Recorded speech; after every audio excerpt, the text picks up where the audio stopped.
काफ़ी लोग गलत रीड कर गए। गलत रीड करने में पहला नाम आता है अवेज़ रियाज़। ये बहुत गलत रीड कर गया। मैं अवेज़ रियाज़ देखो अवेश रियाज ने तो गेम गलत रीड किया, आपको सही रीड कर क्या वो? मुझे रीड कर गया, अवेज़ को मैं भी रीड कर गया था, बट अवेज़ मैं वहाँ जाके सिर्फ मैंने अवेज़ को देखा, अवेज़ ने मुझे देखा, मैंने सोचा यार ये आदमी खामोश है, ये इंटेलिजेंट है, ये कुछ करेगा, इसका दिमाग है, तो ज़रा थोड़ा सा बात करते हैं। वो भी कम बोलता है, उन्हीं सर्कल में बोल रहा था, मैं भी कम बोलता हूँ। तो शुरू में पूछा गया वज़ीर कौन बनेगा, तो मैंने सारा वैसे वज़ीर बनी थी, मैंने अवेज़ रियाज़ का ही नाम ले लिया था। मैंने कहा यार चलो थोड़ा हलो हाई करते हैं, दोस्ती करते हैं, देखते हैं अंदर से क्या बाहर आ रहा है। जब तक बात लड़कियों से तो मैंने सबसे बाहर निकाल लिया था, कुछ भी नहीं करना होता था, बस इतना बोलना था यार बहुत फोटोजेनिक हो यार, बहुत जी जी, अवेश भाई ने मैं सब बताया, सबको लेके बैठते थे, हाँ तुम्हारे बाल कितने प्यारे हैं, कितनी फोटोजेनिक हो, तुम्हें काम करना चाहिए। ये कोई स्क्रिप्ट बनाया गया था घर से, अंदर बनाया था? अंदर देखिए, मैं लड़ना नहीं चाह रहा, बट मैं कह रहा हूँ कि ऑडियंस देख रही है तो ऑडियंस को एंटरटेन होना चाहिए, तो कुछ डिफरेंट तो दिखे। Love angle, romantic angle. Love angle वैसे मैंने बनने नहीं दिया। लव एंगल अगर आपने नहीं बनने दिया, बाहर बन गया बेटा। बाहर बन गया है। मैंने कोशिश की कि मैं अपनी लिमिट्स में रहूं, कोशिश करूं। लिमिट इतनी होनी चाहिए, बाल बहुत अच्छे लग रहे हैं, मैं फोटोजेनिक हैं आप। क्या मेकअप करती हैं, वाह। अच्छा, ये चीज़ सैफ ने देख ली थी, क्योंकि सैफ एक वो वाला बडी था मेरा के साथ घूम रहा है, उसको मुझसे बहुत मोहब्बत है, मुझे उससे बहुत मोहब्बत है। वो यासीना अब वो मेरे साथ बैठा हो और लड़की चेंज होती रहती थी। सारा नीलम आई, यार सारा तुम सारा सच में बहुत फोटोजेनिक है, जो सच में। महाम आई, यार तुम्हारी हाइट बहुत अच्छी है, रियली। अब लड़कियों को तारीफ कर दो आप तारीफ करके जीत रहे थे वहाँ सब। मैं तारीफ करके जीत। लेकिन आपने अवैस को ये भी बताया कि आप यहाँ पे आए हैं तो आप चाह रहे हैं कि यहाँ से कुछ हाथ पीले करके जाएं। नहीं, मैं अवैस ने बताया मैं कि आप जीवन साथी की तलाश में यहाँ आए थे। नहीं, जीवन साथी तो देखें जब मिलनी होती है तब मिली जाती है, बट ऐसा कोई प्लान नहीं था। लड़के भाई अवैस ने कहा मैं नहीं, मैं उसने ये भी कहा कि यासीन ने मुझे बताया है कि वो चाहता है कि वो यहाँ से कुछ करके कोई चलते फिरते कोई कॉन्वर्सेशन हो गई होगी, मजाकन हो गई होगी, बट रियलिटी ऐसी कुछ भी नहीं है। सब दोस्त हैं, सब फ्रेंड्स हैं। तो पहले दोस्त ही होते, बाद में निकाह होता है। हाँ, जो बात है, दोस्ती फिर प्यार में बदलती है, बट अभी बदली नहीं कोई दोस्ती। यहाँ की कोई दोस्ती प्यार में, मोहब्बत में बिल्कुल भी नहीं बदली। और अगर बदल जाती, आप लोग देखते, आप लोग वहीं देखते, फिर लड़ाई होगी ना आप लोगों की। फिर नहीं, वहाँ तो कुछ बदलना ही नहीं था। वहाँ सिर्फ प्योर एक दोस्ती थी, मेरी तरफ से तो सिर्फ दोस्ती थी। अगर कोई दूसरा बोलता है कि यार मेरी 30 या 40 दिन की दोस्ती थी, फिर मेरा गेम था, भाई तुम्हारा पूरा ही गेम था। भाई देखो, ज़ैनब ने ये कहा है कि माहम से मेरी लड़ाई यासीन की वजह से हुई। माहम और यासीन का कुछ हो रहा था, मैं बीच में आई।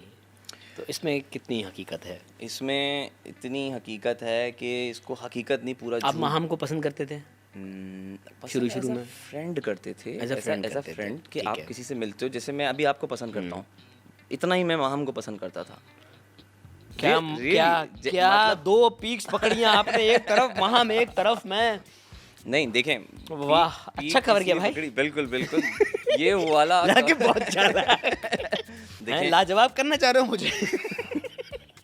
मैंने कहा बात आगे जा रही थी, बट देखिए माहम अच्छी गुड लुकिंग लड़की है। yes, no doubt, तो मतलब अच्छी लगती है, सबको अच्छी लगेगी, आपको भी अच्छी लगेगी। सबको नहीं बताओ, आप अपना बताओ भैया। एज अ फ्रेंड ठीक है, अच्छी है वो। कुछ चीज़ें होती हैं, कुछ इख्तलाफात थे माहम से मेरे, मैंने उसको बहुत गाइड भी किया। अच्छा, मैं इतना गाइड करता था अंदर, इतना।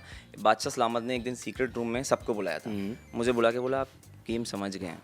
मैं बहुत खुश हुई। कह रहे लेकिन आप गाइड बहुत कर रहे हैं, फ़ायदा दूसरों को हो रहा है, आपकी गाइडेंस का फ़ायदा दूसरे लेके जा रहे हैं। और ये एक मेरा नेचुरल वे है कि मैं देखता था किसी को तो मैं बताता हूँ कि यार हमदर्द हूँ ना, मैं हमदर्द हूँ। एंड में लक़ब मिल गया मुझे कि हमदर्दों के सरदार। ऊपर से आवाज़ आई, मैंने कहा ओके। हाँ, उस वक्त भी आपके हाथ माहम की बालों पे थे। मैं बस बादशाह सलामत ने जब करके दिखाया तो मुझे याद आया यार मैं ऐसा कर रहा था, बट ये है कि वो रो रही थी। अब वो रो रही है, मैं सोचता हूँ कि अगर कोई भी शख्स वो फेक रोए या रियल रोए, मैं इतना जज करना चाह नहीं रहा उसको, बट रो रहा है, अकेला है, फैमिली नहीं है। रोया तो ओमी भी था, उसके तो आपने हाथ नहीं फेरा। ओमी का एक अजीब कैरेक्टर है। ओमी बहुत अजीब है। ओमी को शुरू में तो मैं, आप वापस ज़ैनब पे, ओमी पे नहीं जाओ, इधर वापस ज़ैनब पे आ जाता हूँ। ज़ैनब और माहम पे आओ। ज़ैनब और माहम नहीं, ऐसा कोई भी चीज़ नहीं है कि उसकी वजह से या इसकी वजह से ज़ैनब से लड़ाई करूँ। देखें, बहुत सारे लोग मुझे अभी मैं बाहर आया तो कहते हैं कि चले माहम से तो कम थी मेरी, सबसे ज़्यादा मेरी सैफ से थी और जैनब से हो गई थी। तो मैं इन लोगों को दोनों को बार बार एक ही बात बोलता था, देखो तुम सब हम सब इंडिविजुअल आए हैं, तुम लोग क्यों ऐसा एक्सपेक्ट कर रहे हो कि तुम्हारी अगर जैनब से हो रही है तो तुम मुझे बोल रहे हो, जैनब की तुम्हारे से हो रही है तुम मुझे बोल रहे हो कि यार ऐसा करूं। यार आप लोग का अपना गेम है ना, आप लोग खेलो। मैं किसी से आपको नहीं बोलूँगा कि यार उससे बात ना करो, उससे बात ना करो, या वो बुरा है या वो बुरा है। हम सब यहाँ प्लेयर्स हैं, अपना अपना शो करो। मैं आप लोगों के बीच में आ ही नहीं रहा, आप लोग खुद शाइन करो। लाइमलाइट मुझे किसी की नहीं लेनी बीच में आके। सेम माहम और जैनब मतलब कर रहे हैं, आपस में करो। ये शायद मुझे बीच में ना लाओ। ये प्लानिंग जैनब करती थी। देखिए मैं ये और ये सारी प्लानिंग ना वो रात में बैठती थी और मुझे लड़कियां बताती थी कि वो अकेले बैठ के यूं करती थी, इसके साथ ये करना है, इसके साथ वो करना है, ये करना है। अकेले बैठी थी? अकेले बैठे हुए पूरी कैलकुलेशन करती थी वो। अगले दिन वो इम्प्लीमेंट करती थी कि ये करेंगे, वो करेंगे। Nice game. काफ़ी टाइम जैनब ने मुझे बुला के तुम ऐसा कर लो, तुम वैसा कर लो, या तुम्हें ये करना चाहिए, या वो जब इसने मुझे मिसगाइड बहुत किया है, जैनब ने मिसगाइड बहुत किया। मैंने आपको बताया, मैं देखिए अगर आपका दोस्त हूँ ना तो मैं सब भूल जाऊँगा, आप क्या बोल रहे हैं बस ठीक है, जो हुक्म मेरे आका वो वाला सीन है। तो ये आके आई, यार तुम सैफ, ये जो ग्रुप है ना तुम लोग का, ये बहुत नेगेटिव आ रहा है। मैंने कहा यार अंदर तो नेगेटिव नहीं है कुछ ऐसा, मैं इनके अल्फाज सुनता हूँ, ये बातें करते हैं, ये नेगेटिव तो कहीं से नहीं, नहीं ये नेगेटिव आ रहा है, ये ग्रुप तोड़ना है, ये ग्रुप तोड़ना है मुझे। जब बाहर से एपिसोड्स देख कर आई थी। एग्जैक्टली। अब कोई बाहर से देख के आया ना, वहाँ पे आप सोच में पड़ जाते हो, थोड़े शेकी हो जाते हो कि क्या पता सच कह रही हो। इतना कंफ्यूज उन दिनों में, इतना कंफ्यूज हुआ कि बादशाह सलामत भी कभी कभी ऊपर से बोलते थे कि यार क्या सोच रहे हो, क्या हो रहा है, ये हो क्या रहा है। सो मैं उसकी बात सुनता, बट मेरी सबसे अच्छी चीज़ आप देखेंगे भी, मैं सुनता हूँ, करता नहीं हूँ। हाँ करे होते मुंह पे सबको। सही कह रहे हो, हाँ सही कह रहे हो। जैनब ने कुछ बोला, हाँ वो सैफ के खिलाफ कुछ बोल रही है, यार खुद लड़ लो यार जाके, जो करना है तुम करो ना यार, मुझे क्यों बीच में ला रही हो? मुझे बीच में मत लाओ, मैं नहीं आऊँगा, मेरा दोस्त है वो, मैं कभी भी नहीं आऊँगा। अच्छा वैसे जैनब जब हमारे पास आई थी उन्होंने कन्फेस किया था कि उन्होंने स्ट्रेटजी के तौर पे सबसे झूठ कहा था, लेकिन उन्होंने ये भी कहा कि मैंने यासीन से कभी झूठ नहीं कहा। उसने मुझे मिसगाइड किया और बहुत बुरा मिसगाइड किया। मुझे लगा कि मैं इसके साथ लॉयल हूँ यार, ये जा रही है, मैं खड़ा हुआ हूँ इसके क्या पता वो आपको लेके पॉजेसिव हो रही हो, वो नहीं चाहती हो आप किसी और के साथ जाके बैठे। आगे पॉजेसिव हुई वो, अब मैं आपको बताता हूँ आगे।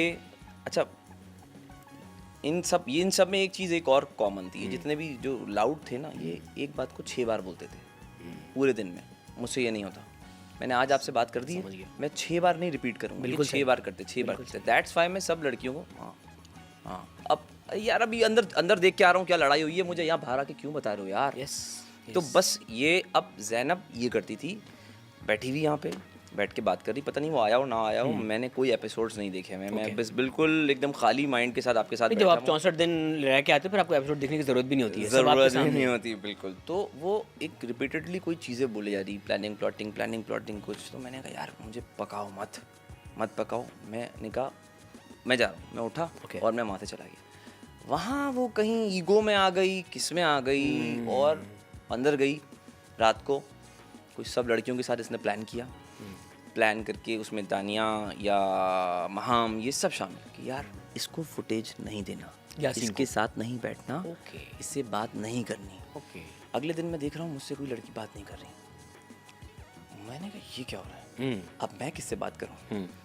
तो मैं लड़कों की तरफ देखूँ, फिर मैंने कहा यार ये तो बड़ा बैड सीन है, ये अजीब सीन है। बट मैंने कहा रुको, पापा अभी ने फिर बताएंगे, वेट। अब लड़कियाँ आए, दानिया आई, मैंने दानिया के लिए गाना शुरू कर दिया कि तेरा बनना सवरना मुझे कहना ओ सजना। दानिया पिघल गई, उनकी सारी स्ट्रेटजी वहीं ख़राब। वहाँ से महाम आई, मैंने महाम के साथ भी यही शुरू कर दिया। मैंने इनको बोला देखो भाई, कोई भी तुम्हें कुछ भी बोले कोई फ़ायदा नहीं है, बात नहीं करोगे गेम आगे बढ़ेगा नहीं, याद रखना। तो वो वहाँ पॉजेसिव हुई है या वहाँ वो नेगेटिव हुई है, और वो फिर अंदर जाके इन्हें फिर समझा रही। मुझे आके ये कान में मुझे बोल रही, यार वो बोल रही है इससे बात ना करो, तुम लोग क्यों इसको स्माइल दे रहे हो, क्यों इससे बात कर रहे हो। वहाँ मेरा दिल थोड़ा सा ना कहेंगे टूट गया। मैंने कहा तो यार ज़ैनब और आपका डिस्प्यूट वहीं से स्टार्ट हुआ? वहीं से एक्चुअल स्टार्ट हुआ। जस्ट अब हम एक घर में हैं, थोड़ी सी नोक झोंक हो जाती है, बट मैं आपके खिलाफ कुछ करूंगा तो नहीं ना, फिर हम दोस्त बन जाएंगे। दोस्ती तो यही होती है, घूम फिर के यहीं आना है, घूम फिर के यहीं आना है। वो अपनी कोई दिमाग चलाने लग जाती थी कि यार नहीं मैं अब ऐसा कर दूंगी, अब ऐसा कर दूंगी। देन मुझे आके बोलने लगी यार मैं थी तो तुम हो, मेरी वजह से तुम हो, मेरी वजह से तुम लाइट में आए हो, मेरी वजह से सब बातें कर रहे हैं, तुम्हारा अपना कोई गेम नहीं है यासीन, तुम ये हो, तुम वो हो, तुम छोटू हो, तुम ये हो। ये इतना बोले और ये उसमें एग्रेसिव मोड में आ गई। जब लड़कियां फिर बात करने लगी मुझसे, जब वो फिर बात करने लगी, ये एकदम लाउड हो गई। मैं गेम खेलूं पीछे से, तुम्हारा ये ख़राब है, तुम्हारा वो ख़राब है, वो ज़ातियात पे आ जाती, वो ज़ातियात पे आ जाती। तो मैंने कहा यार इसको मैं क्या बोलूँ। एक दिन मुझे बैठ के उसने बोला यार मैं थप्पड़ खाने के लिए तैयार हूँ शो में। मैंने कहा किससे? थप्पड़ क्यों खाओगी तुम, किसी से भी। ओके। मैंने कहा थप्पड़ क्यों खाओगी तुम? तो कहती नहीं वो बंदा तो बाहर निकल जाएगा ना। मैंने कहा अरे भाई वो बाहर निकलेगा, तुम तो थप्पड़ खा लोगी ना, ये कोई अच्छी बात तो नहीं है कि तुम थप्पड़ खाओ। मैंने कहा मैं ये बर्दाश्त नहीं कर सकता कि कोई अपने आप को लेके। सो मैं ये जानता था कि यार ये किसी भी पीक को टच करेगी अगर आप इससे बात करोगे। एक दिन मैंने बैठ के बोला भी, इवन मैं कहता हूँ कि सैफ और इसकी लड़ाई थी तो मैं कुछ नहीं बोलता था, बट हम मेकअप रूम में थे, इसने सैफ की फैमिली पे एक बात कर दी। मैं अंदर ड्रेसिंग रूम में, ये मेकअप रूम में, सब लोग जमा थे। वो बात मुझे इतनी ट्रिगर कर गई, मैं बाहर आया जब ये लोग लड़कियां बाहर बैठी हुई थी, इनको आके वो मैंने अभी क्लिप भी देखा तो मुझे याद आया, वरना मैं भूल गया था। क्या ऑन एयर हुई वो बात? ऑन एयर हुई भी क्या हुआ था? मैंने सॉरी मुझे रिकॉल करवाया। ये इनके घर के किसी फ़र्द का नाम ले रही थी, सैफ की किसी फ़र्द का नाम ले रही थी, जो मुझे पता था सैफ को भी नहीं अच्छा लग रहा, ना बाहर अच्छा लग रहा होगा। देखें आप और मैं बैठे हुए हैं, तो मैं आपकी किसी फैमिली मेम्बर को तो नहीं लाऊंगा ना, भले आपकी वाइफ हो, आपकी अम्मा हो या आपके अब्बा हो। तो इन्होंने उनकी किसी का नाम लिया। ठीक है। मुझे जाहिर है यार हम लड़के हैं, हमारी औरतें, हमारी इज्जत है, फैमिली वैल्यूज अपनी जगह पे। एग्जैक्टली। और इस तरह आप नाम नहीं लो, गेम गया साइड में भाई, यहाँ ट्रिगर हो जाएंगे, यहाँ हम ट्रिगर हो जाएंगे, आपको नहीं बोलना चाहिए। मैंने जाके उसको बोला बात सुनो, सब करो ये नहीं करो। वो क्लिप है, सब लड़कियां बैठी हुई थी। मैंने कहा तुम किसी उसके घर के बारे में नहीं बोलोगी, तुम्हारे वालिद साहब हैं, हम इज़्ज़त एहतराम है हमारे लिए, तुम्हारे घर के और भी लोग हैं, बट तुम इस तरह नहीं बोलोगी, ये आइंदा मत बोलना। शाम में बादशाह सलामत आए, उन्होंने भी यही बात रिपीट की, बिल्कुल सही, कि आप में से कोई भी किसी की फैमिली के बारे में नहीं बोलेगा। अच्छी बात है। वहाँ मुझे लगा, देखें जाहिर है कि मुझे लगा सैफ ने उसको सही जवाब नहीं दिया।